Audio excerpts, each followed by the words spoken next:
नमस्कार, मी मीनल माळी मडवी. न्यूज मराठी 24/7 च्या बातम्या गावाकडच्या मध्ये आपल्या सगळ्यांचं स्वागत. पाहूया गावाकडील काही महत्त्वाच्या बातम्या. तिरोडा रेल्वे स्थानकावरील प्रवाशांच्या गैरसोयी दूर करण्यासाठी युवा समाजसेवक शशांक केशरवाणी यांनी रेल्वे मंत्र्यांना निवेदन सादर केले.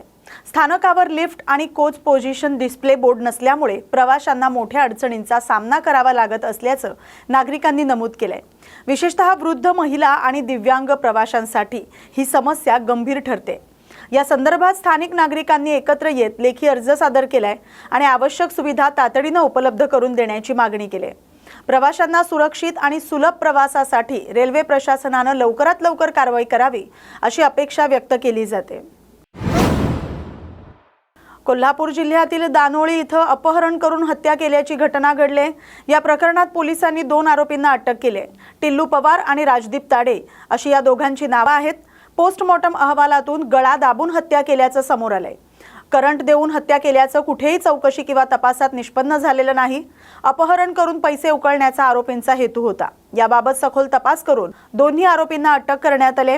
तसंच या आरोपींनी यापूर्वीही कुणाचं अपहरण करून खंडणी मागण्याचा प्रयत्न केला होता का याचाही तपास सुरू आहे, अशी माहिती पोलीस अधीक्षक योगेश कुमार गुप्ता यांनी दिली. दरम्यान पोलिसांनी तपास करण्यास विलंब केल्याचा स्थानिकांचा आरोप आहे. त्या अनुषंगानेही चौकशी आदेश पोलीस अधीक्षकांनी दिले आहेत. पोलीस स्टेशन जयसिंगपूरची हद्दीमध्ये गुन्हा क्रमांक 109/26 BNSचे कलम 103 आणि 140(1) मध्ये दाखल झालेला आहे. त्यांच्यामध्ये मर्डर विथ अबडक्शन किडनॅपिंगचा गुन्हा दाखल करण्यात आलेला आहे. घटना 13/4/2026 रात्रीची आहे आणि त्या अनुषंगाने काल आम्ही सकाळी गुन्हा दाखल केला आणि दोघे आरोपी ज्यांनी मय्यताला मारलेला आहे, दोघे आरोपीला अटक केलेली आहे आणि पुढचा तपास आमचा चालू आहे. प्रिलिमिनरी जे PM रिपोर्टमध्ये स्ट्रँग्युलेशनची घटना आलेली आहे. बरेचसे प्रसार माध्यमांमध्ये ते काय म्हणजे चटके वगैरे दिल्याची माहिती प्रसारित होत आहे. तर असा कुठलाही प्रकरण तो PM रिपोर्टमध्ये किंवा जे आमची चौकशीमध्ये आतापर्यंत निष्पन्न झालेला नाही.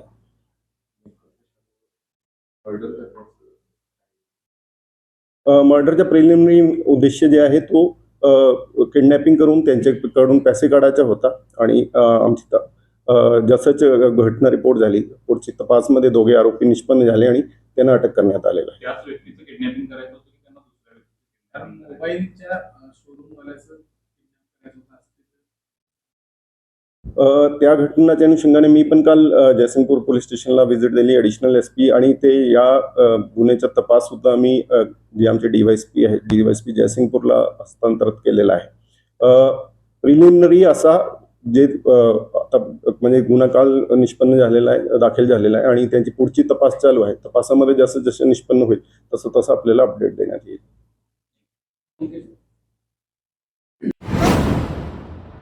शासकीय कामांची थकीत बिलं तातडीने मिळावीत यासाठी राज्यभरात कंत्राटदार आक्रमक झालेत. वारंवार आंदोलनं करून कंत्राटदारांनी सरकारला दिलेलं अल्टिमेटम आज संपलंय. त्यामुळे संतप्त कंत्राटदारांनी आजपासून बेमुदत काम बंद आंदोलन सुरू केलंय. कोल्हापूर जिल्ह्यातील शासकीय कंत्राटदारांनी जिल्हा परिषद आणि सार्वजनिक बांधकाम विभागाच्या कार्यालयासमोर आजपासून बेमुदत ठिय्या आंदोलन सुरू केलंय. कोल्हापूर आणि सांगली जिल्ह्यातील कंत्राटदारांची शासकीय कामांची सुमारे 900 कोटी रुपयांची बिलं थकीत आहेत. मात्र शासनाकडून नवीन कामांची टेंडर प्रक्रिया सुरूच ठेवण्यात येते. त्यामुळे त्याच्या विरोधात कंत्राटदारांनी आक्रमक भूमिका घेतली आहे. शासनाने थकीत बिलं दिल्याशिवाय नवीन टेंडर प्रक्रिया राबवू नये आणि थकीत बिलं तातडीने द्यावीत अशी मागणी यावेळी करण्यात आली. अध्यक्ष किशोर जामदार आम्ही जसं मागाशी मी सांगितल्याप्रमाणे आम्ही त्यांना निवेदन दिलेलं आहे. 15 तारखेपर्यंत त्यांनी त्यांनी कुठलाही पर्याय काढलेला नाही. त्यामुळे आता आम्हाला पुढे साखळी उपोषणासाठी जावं लागत आहे. 15 तारखेपासून बेमुदत उपोषण चालू आहे.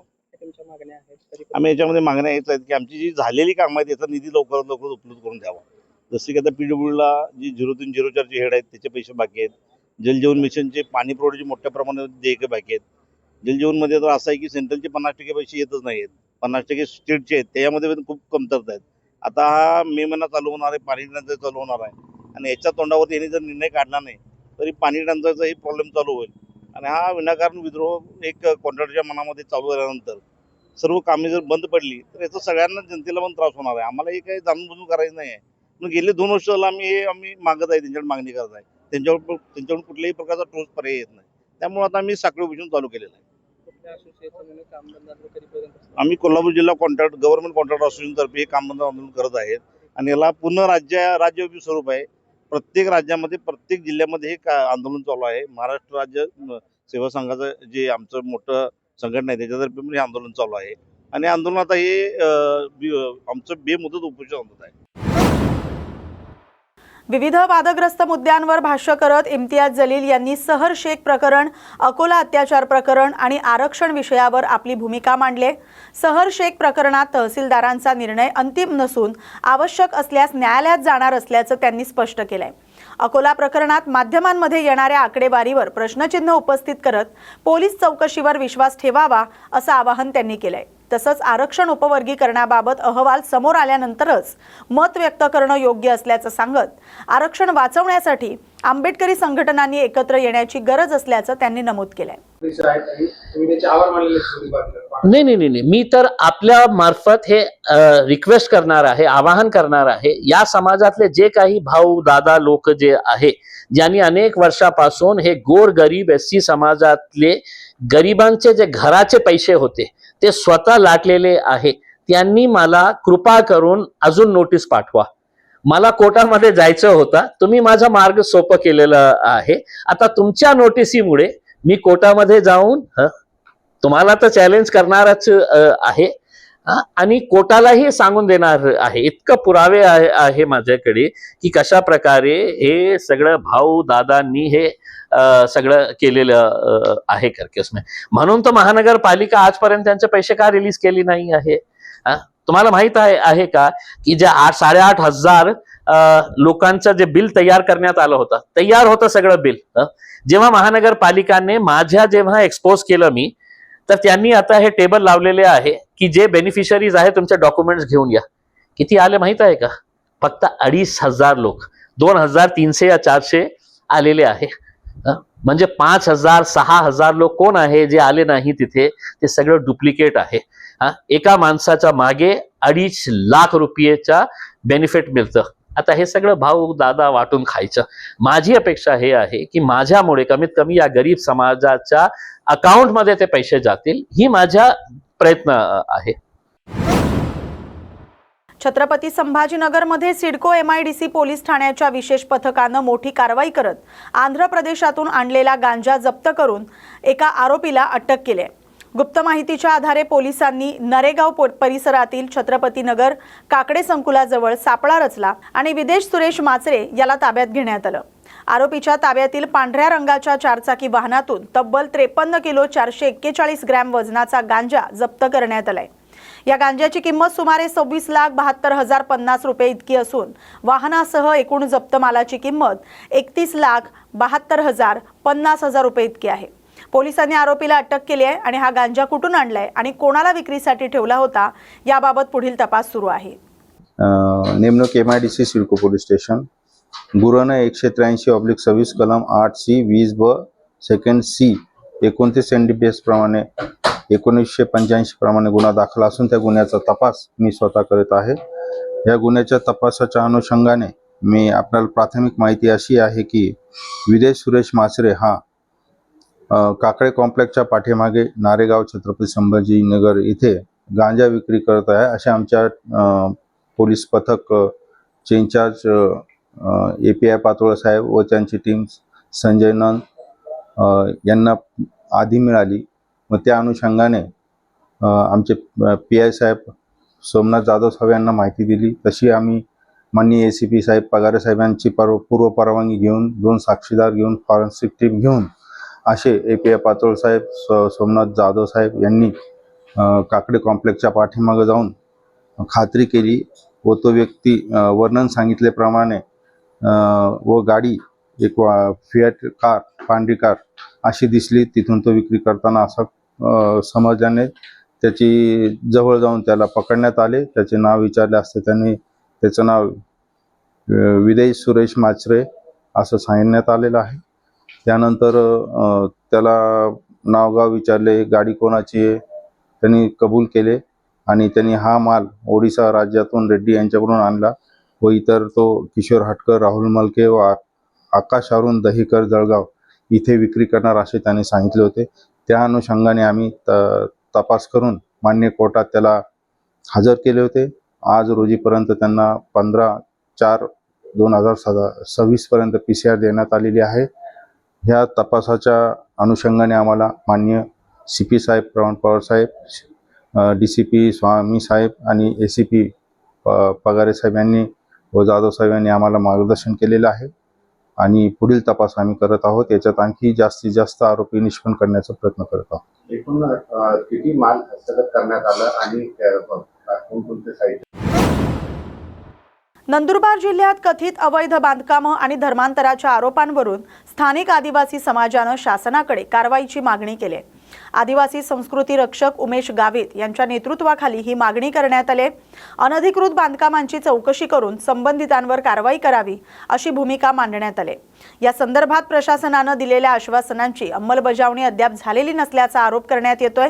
त्यामुळे लवकरात लवकर ठोस निर्णय न झाल्यास 22 एप्रिलपासून आमरण उपोषण सुरू करण्याचा इशारा देण्यात आलाय. स्थानिक आदिवासी समाजाच्या हक्कांचं संरक्षण आणि त्यांच्या सांस्कृतिक ओळखीच्या जतनासाठी शासनानं तातडीनं हस्तक्षेप करावा अशी मागणी करण्यात येते. नंदुरबार जिल्ह्यात हजारोच्या संख्येने अनधिकृत चर्च बांधकाम सुरू आहे.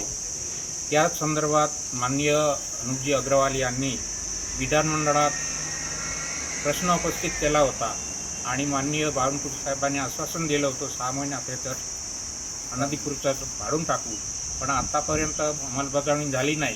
त्याच्यामुळे परत आत्ता आम्ही जिल्हाधिकारी साहेबांना निवेदन द्यायला आलो होतो आणि आत्ता आज निवेदन दिलं आहे. 22 तारखेपासून पुन्हा धरणे आंदोलनाला बसणार आहे आणि 28 तारखेपर्यंत जर अंमलबजावणी झाली नाही तर 29 तारखेपासून आमरण उपोषणाला मी परत बसणार आहे. नंदुरबार जिल्ह्यात नवापूर तालुक्यात 293 चर्च आहेत आणि असे एकूण जिल्ह्यात हजारोच्या संख्येनं अनधिकृत चर्च उभे राहिलेले आहेत. तर त्यांचं पण धार्मिक संरक्षण झालेलं आहे. ते किती अनधिकृत चर्च आहे ते सगळे पाडून टाकावे शासनाने अशी विनंती आहे. 116 ग्रामपंचायतीसाठी मी उपोषणाला बसलो होतो नवापूर तालुक्यात तहसीलदारांच्या ऑफिससमोर आणि तिथे 10 दिवस उपोषणाला बसलं असताना मला माहिती दिली होती 192 चर्चची आणि धार्मिक संरक्षण जेव्हा सरकारी अहवालानुसार 293 चर्च निघाले आहेत. देशभर संघटना बळकट करण्यासाठी काँग्रेसकडून राबवण्यात येणारं संघटन सृजन अभियान ठाणे शहरात सुरू झालंय. या अभियानाच्या पार्श्वभूमीवर नदीम जावेद, अभिजित वंजारी यांसह पक्षाचे वरिष्ठ निरीक्षक ठाणे दौऱ्यावर आले असून त्यांनी पदाधिकाऱ्यांशी संवाद साधलाय. या माध्यमातून प्रत्येक मतदारसंघ आणि ब्लॉक स्तरावर कार्यकर्त्यांशी थेट चर्चा करून संघटना मजबूत करण्यावर भर देण्यात येणार आहे. तसंच आगामी काळात नवीन नेतृत्वाची निवड करण्याचेही संकेत देण्यात आलेत. 20 ते 21 एप्रिल दरम्यान अहवाल सादर केला जाणार आहे. 10 मे पर्यंत जिल्ह्यातील नव्या नियुक्त्या जाहीर होणार असल्याची माहिती देण्यात आली. अभिनंदन और स्वागत है. माफी इस बात के लिए कि मराठी समझ लेता हूँ, बोल नहीं पाता हूँ, तो आप सब लोगों से इजाज़त लेते हुए, आप सबसे परमिशन लेते हुए थोड़ा हिंदी में बात करने की कोशिश करूँगा. संगठन सृजन अभियान पार्टी का बेहद महत्वपूर्ण कार्यक्रम है और इसकी ज़रूरत इसलिए पड़ी कि आज़ादी के आंदोलन के समय जो पूरा फ्रीडम मूवमेंट था, पूरा आज़ादी का आंदोलन था, उसमें महात्मा गांधी केवल एक बार 1924 में कांग्रेस पार्टी के राष्ट्रीय अध्यक्ष निर्वाचित हुए थे और वो जो अखिल भारतीय कांग्रेस कमेटी का अधिवेशन था वो कर्नाटका के बेलगावी में संपन्न हुआ था.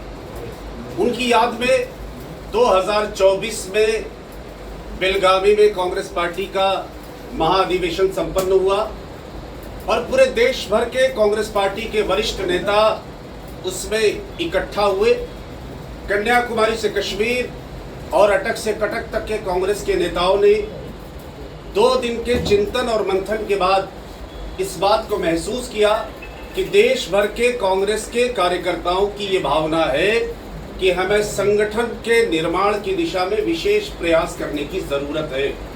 2014 के बाद से देश का जो राजनीतिक विमर्श है, जो नैरेटिव है, वो पूरी तरह से बदल चुका है.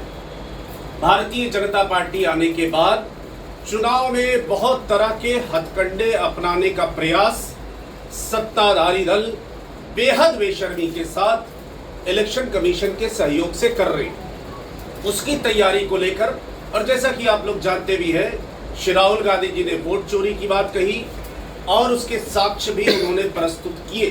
साथ ही साथ अभी SIR के माध्यम से जिस प्रकार से बंगाल में, असम में और अन्य राज्यों में SIR के माध्यम से लोगों के मौलिक अधिकार से वंचित करने का प्रयास हो रहा है, उसको मद्देनजर रखते हुए कांग्रेस पार्टी का शीर्षस्थ नेतृत्व ये समझता है कि हमें संगठन का निर्माण न केवल जिले के स्तर पर बल्कि बूथ के स्तर पर पहुंचाने की आवश्यकता है।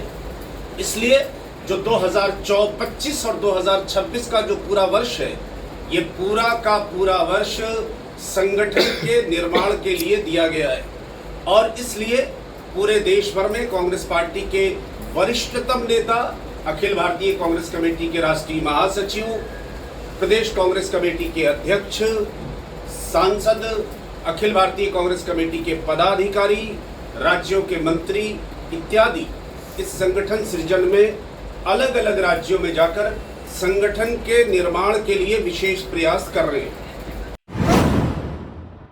पावसाळा जवळ येत असताना नाले सफाई तातडीनं करण्यात यावी अशी मागणी शिवसेना नगरसेवक महेश गायकवाड यांनी केली आहे। नाल्यांमध्ये मोठ्या प्रमाणात गाळ साचल्यानं अनेक ठिकाणी नाले तुंबले असल्याचं पाहणीत आढळून आलंय। यामुळे पावसाळ्यात नागरिकांना पाणी साचण्याचा आणि पूर परिस्थितीचा सामना करावा लागू शकतो अशी चिंता व्यक्त करण्यात आली। दरम्यान शिवसेना नगरसेवकांसह KDMC अधिकाऱ्यांनी प्रत्यक्ष पाहणी करून परिस्थितीचा आढावा घेतलाय। वेळेत नालेसफाई न झाल्यास नागरिकांना मोठा त्रास सहन करावा लागू शकतोय असा इशाराही यावेळी देण्यात आलाय। आज कल्याण पूर्वमध्ये वालदुरी नदी असेल, इसगावचा नाला असेल, खडेउलीचे नाले असतील, हे छोटे सर्व छोटे नाले आणि मोठे नाले, या ठिकाणी मोठ्या नाल्याची पाहणी करायला सर्व अधिकारी या ठिकाणी आलेले आहेत। आज मोठ्या प्रमाणात या ठिकाणी गाळ साचलेला आहे, वृक्षवाढी झालेली आहे आणि अनेक या नाल्यालगत जेवढे बिल्डिंगची कामं चालू आहेत त्यांनी सगळं मटेरियल त्या नाल्यामध्ये टाकल्यामुळे येणाऱ्या काळामध्ये मोठ्या प्रमाणात या ठिकाणी पाणी भरू शकतो असं नागरिकांची या ठिकाणी व्यथा आहेत। अनेक नागरिकांनी फेसबुकद्वारे, ट्विटरद्वारे आणि व्हॉट्सॲपद्वारे त्या लोकांनी मेसेजेस व्हायरल केलेले आहेत। जर गेल्या वर्षी पाऊस लवकर पडला होता, यावर्षी सुद्धा पाऊस लवकर पडणार आहे आणि मोठ्या प्रमाणात या ठिकाणी घरं पाण्याखाली जाणार आहेत असं या ठिकाणी वातावरण दिसते। त्यामुळे लवकरात लवकर हे सर्व नाले पूर्णपणे त्याचा गाळ पूर्ण काढण्यात यावा। त्याचप्रमाणे वृक्षवल्ली झालेली आहे ती सगळी काढण्यात यावी। जेवढं बिल्डिंगनी मटेरियल टाकलेलं आहे नाल्यामध्ये त्यांच्यावरती कारवाई झाली पाहिजे आणि या ठिकाणी कल्याण पूर्व भागामध्ये दरवर्षीप्रमाणे ज्याप्रमाणे पाणी भरतं त्याला कुठेतरी वाचवण्यात यावं। या ठिकाणी पप्पूजी पिंगळे आहेत नगरसेवक, आमचे मधुरजी म्हात्रे आहेत, आमच्या मायाताई कांबळे आहेत। आम्ही या ठिकाणी अधिकाऱ्यांसहित मोठ्या प्रमाणात पाणी दौरा ठेवला आणि त्यांना या ठिकाणी निर्देशन आणून दिलेलं आहे की परिस्थिती येणारी भयानक आहे, की कुठेतरी त्या ठिकाणी कुठेतरी त्याची सोयीस्कर नाले सफाई चांगल्यापैकी झाले पाहिजे, गाळ काढलं पाहिजे। आपण आयुक्त महोदय, आपल्या माध्यमातून आयुक्त महोदयाला सुद्धा मी आवाहन करतो, विनंती करतो की लवकरात लवकर नाले सफाईचं काम हाती घ्यावं। या बातमीसोबतच बातम्या गावाकडच्या मध्ये आता इथेच थांबतोय। अशाच महत्त्वाच्या बातम्यांसाठी पाहत राहा न्यूज मराठी 24/7। नवा भारत, नवा विचार।